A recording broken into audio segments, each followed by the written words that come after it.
This is NDTV, and you're watching Classics.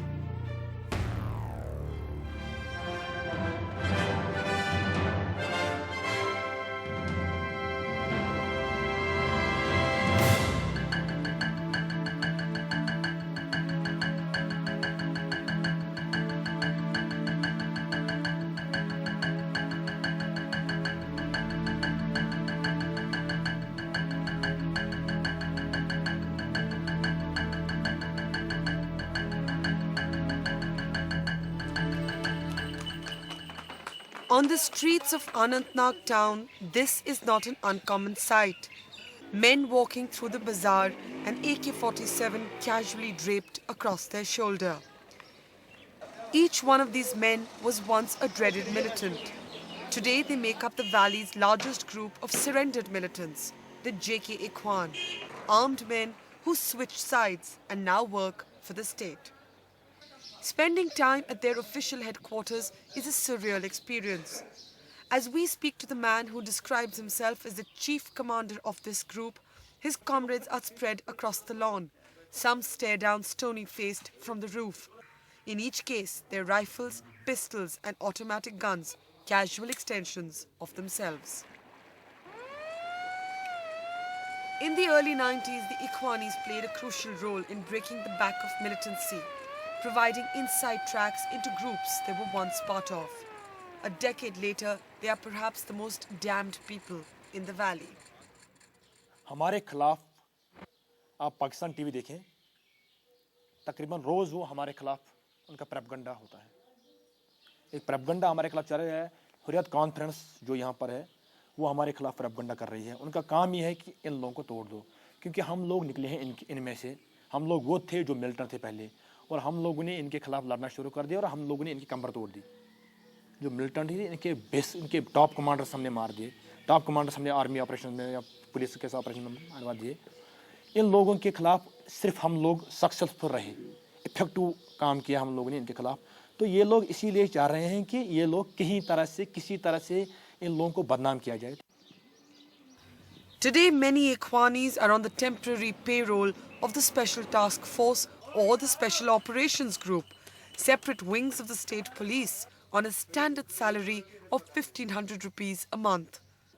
But they have repeatedly been accused of abusing their power, of using their mission against militants as an excuse to blackmail helpless Kashmiris. Once they become the task force or the CATs for the security forces, उसके बाद उनके पास unlimited power आ जाता है. और ऐसा होता है कि उसका इतना ज़्यादा मिसयूज़ हो जाता है कि जिस घर में उन्होंने, जब वो मिलिटेंट होते हैं, जिस घर में उन्होंने खाना खाया होता है ज़बरदस्ती या मर्जी से, जिस घर ने उनकी थोड़ी मदद की होती, सबसे पहले उसी घर को वो टारगेट करते हैं. They start blackmailing them. और ब्लैकमेल एक हिसाब से नहीं होता, and this can not be done. एक सरेंडर्ड मिलिटेंट अकेला ये नहीं कर सकता है जब तक उसको टास्क फोर्स की बैकिंग ना हो, जब तक उसको सिक्योरिटी फोर्सेस की बैकिंग ना हो. जब उनकी बैकिंग होती है तो वो इसका इतना मिसयूज़ करता है, पैसे लेता है वो, जैसे कि भाई किसी के घर में जाके खाना खाया उसने 4 साल 5 साल पहले, या हाइड आउट में वहाँ छुपा हो, तो अगर उस घर में अब कोई एक्टिविटी नहीं होती, कोई हाइड आउट नहीं है, कोई मिलिटेंट का आना जाना नहीं है, फिर उसके बावजूद उस घर में जाता है, कहता है भाई तुमने फलानी टाइम ऐसा किया, तुम्हारा मैं बोल दूंगा, और तो मुझे इतना पैसा दे दो. So intense has been the criticism from the ordinary Kashmiri that this year the Chief Election Commissioner ordered them to be locked in on polling day. They could come out only to vote, but had to leave their weapons at home. You've got people who've surrendered their arms and have come over on this side. And the public perception has always been that they've been misused for other purposes by the government of the day. So we've issued instructions that the Special Operations Group and the Special Task Forces will operate only with the paramilitary forces and the army. But after a blood-soaked third phase, the state's police chief publicly disagreed, saying that the confinement had been a mistake. Confinement for the STF led to increased violence in the third phase, DGP A.K. Suri said. For operational reasons, it is advisable never to restrain the local police.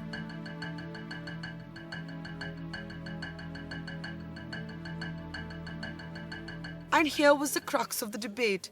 The security forces claimed that in the last election, surrendered militants actually helped create a secure environment for voters, so less people stayed away because of fear of the gun. But this time, polling day across most of South Kashmir at least looked like this, deserted and on edge. And Anantnag town saw its lowest ever voter turnout, just about 7%. Ironically, one of the candidates here was himself a former militant. In fact, just one of 15 contesting in the elections this year.